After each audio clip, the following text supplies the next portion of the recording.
Já foi? Pode ir. Tem que deitar em paz. Um dos problemas que a gente enfrentou inicialmente para lidar com a violência contra os imigrantes, sobretudo os bolivianos, é que eles não narravam a violência que eles sofriam. Eles ficavam quietos, calados, e uma violência muito silenciosa. Então, como é que você atua frente a um problema que você não enxerga? Os pais começaram a vir e dizer, olha, a gente está sofrendo violência. E um caso desse foi de uma aluna, a Aline, ela estava sendo extorquida, né, por brasileiros no caminho da escola, e ela tinha que pagar um pedágio diariamente. E o que os pais fizeram? Vieram até a escola, contaram a história, né? Isso para nós foi um ganho, porque jamais eles fariam isso em outros tempos, assim, de acreditar e confiar na escola. Algumas pessoas diziam, vai ter que chamar a polícia porque é um ato de violência e tal. Mas chamar a polícia não resolveria o problema, porque a polícia vai pontualmente ali e depois eles continuam convivendo no mesmo bairro. Você tem que fazer com que o problema se encerre. O projeto, ele viabilizou a fala, a voz, porque isso provavelmente já deveria ser um fato que acontecia anteriormente, em outras situações, mas que nunca era declarado. Líbano. Eu tenho 11 anos, meu nome é Fernanda, eu sou da Bolívia. A minha vem porque que o meu tio falou pra minha mãe que aqui é melhor, né? Aí ela vem. Eu porque a minha mãe estava doente e meu irmão trouxe aqui, para meu irmão ficar olhando nela. Por exemplo, eu tenho 2 filhos que também estudam em escola pública. Por quê? Eu tenho o princípio de não fazer escola pública para os filhos dos outros. Eu faço escola pública, eu acredito. Que a gente atende uma população migrante considerável, né? 17% dos nossos alunos são de alunos migrantes. Sírios, libaneses, angolanos, mexicanos. E esse é um desafio, porque como é que você lida com toda essa diversidade, dando conta de um currículo para a aprendizagem desses alunos e que eles tenham, de fato, o acesso à educação, né? O bairro do Pari, historicamente, sempre atraiu imigrantes, né, desde o virado do século XIX, XX, e isso só vem mudando as levas de imigrantes, né? Não é comum, as outras escolas acabam espirrando esses alunos, não querem esses alunos. Para eles é considerado um problema. Aí quando chega, então a ideia do Cláudio, nós pensamos, e o grupo foi pensando, é que recebesse melhor, né? Entre os alunos que a gente montou no projeto, criou uma comissão para receber, né? Os próprios alunos recebem, alunos imigrantes recebem aluno imigrante, para que fique cada vez menos agressivo, né? Porque é agressivo mudar de país, ou se caso você for refugiado. Anteriormente, a situação era bem diferente.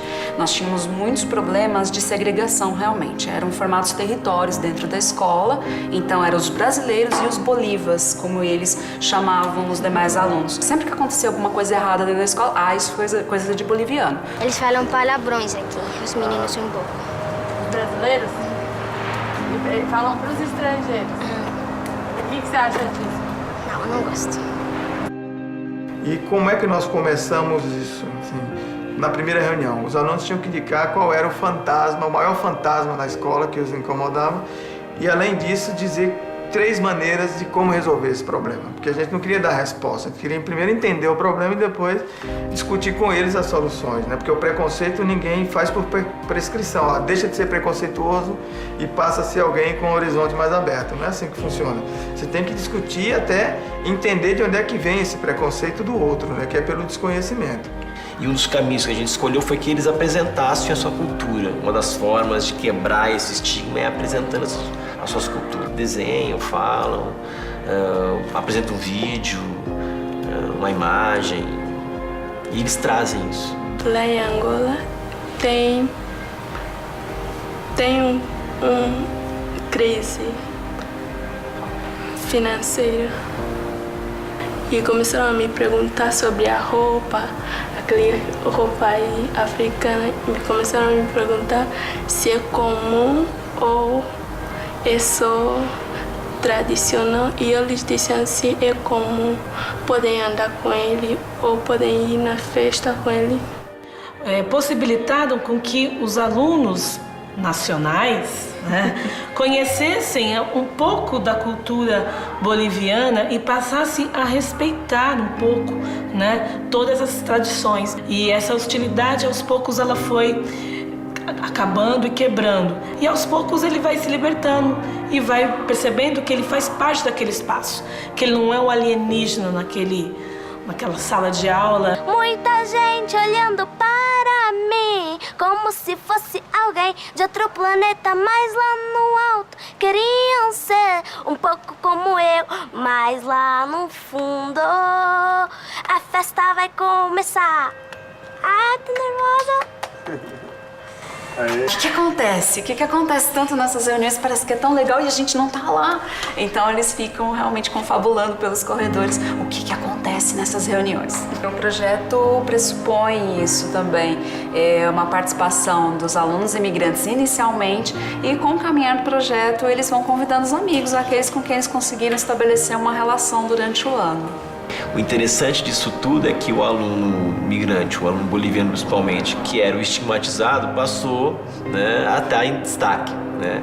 Então começou a inverter e eles passaram a ser muito mais protagonistas, né, do que estarem escondidos inicialmente. Que como não dá para pôr toda a escola na reunião, é que essa reunião se dissipe aos poucos, que essa proposta que a gente discuta lá seja inserido definitivamente nos currículos das disciplinas. Isso é uma outra etapa que é a nossa ambição, né? Mas que não é fácil, porque você tem que envolver todos os professores. Nós recebemos uma aluna síria em 2014, a mãe já estava no Brasil há 4 meses e eles não conseguiam para as escolas e recebiam sempre a resposta de que um dia iam chamar.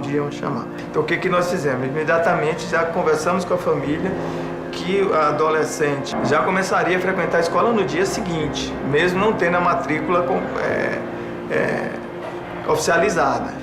Essa família, para vocês terem uma ideia, na verdade choraram aqui, o pai e a mãe, porque já tinham, né, perambulado tanto. Eu percebo que essa escola, ela incentiva muito a autonomia docente. Mas não uma autonomia construída isoladamente, mas uma autonomia construída coletivamente. Inclusive, a própria Unesco tem feito um esforço de nos levar para essa filiação, porque sabe que o nosso trabalho tem muito a ver com a linha que eles desenvolvem e que eles acreditam lá. Tem uma prefeitura que cuide dos pais, né? Para eles não ligarem mais da violência, né? Eu sei por causa da guerra, né? É por causa que eles estão brigando por causa de um país, que o outro quer tomar esse país e também o outro também quer. Aí aconteceu a guerra por isso. Se intrometeu, aí morreu.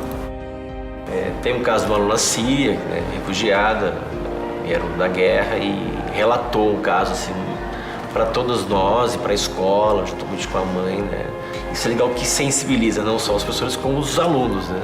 Eles entendam a situação daquele indivíduo que veio, uma situação que não foi escolha, né? Ele foi obrigado, né, a estar aqui. E é entender que eles tinham uma história de vida e que aqui eles buscavam a liberdade, coisa que foi castrado deles, né? Enquanto foram forçados a migrar para cá, para o Brasil. Ai! Música que sabe de cor.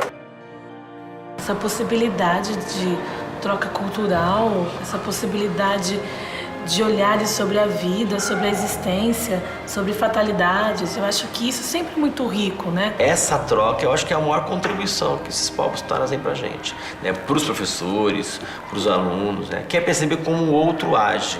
E aí, como a Adriana colocou, lidar com o outro é fundamental. A gente só sabe quem somos quando você observa o outro. Enquanto não observa o outro, a gente acha que a nossa cultura é a única referência e a gente não se conhece. Esse é o meu sonho, ajudar a fazer uma escola diferente, né? Fazer uma escola para as classes populares, que seja uma escola boa e que traga resultado, não resultado, repito, de êxito pessoal. Cada um se dá bem na vida e ser um engenheiro, um médico, ganhar dinheiro, não é isso. É o êxito de ter o reconhecimento e dizer o seguinte, ó, eu me beneficiei com isso e eu quero também dar um retorno e quero que todos se beneficiem. Na verdade, eu sempre me considerei uma pessoa aberta, mas a gente se surpreende, né? E quem me dá esse feedback, esse retorno, é justamente essa convivência com o diferente, com essa multiplicidade de pessoas e da nacionalidade. Por exemplo, eu achava que ou a pessoa tem preconceito ou a pessoa não tem preconceito. Preconceito é um atributo do ser humano. Não dá para dizer, olha, eu não tenho preconceito. Nós aprendemos sempre, temos que estar dispostos, abertos, né, com a possibilidade de aprender E não se surpreender quando se percebe também com um certo grau de preconceito, né, com um certo grau de desconhecimento, de ignorância, né, ignorância no sentido de não conhecer tudo. Como sacar la tristeza de mi corazón, mi mundo solo gira por ti.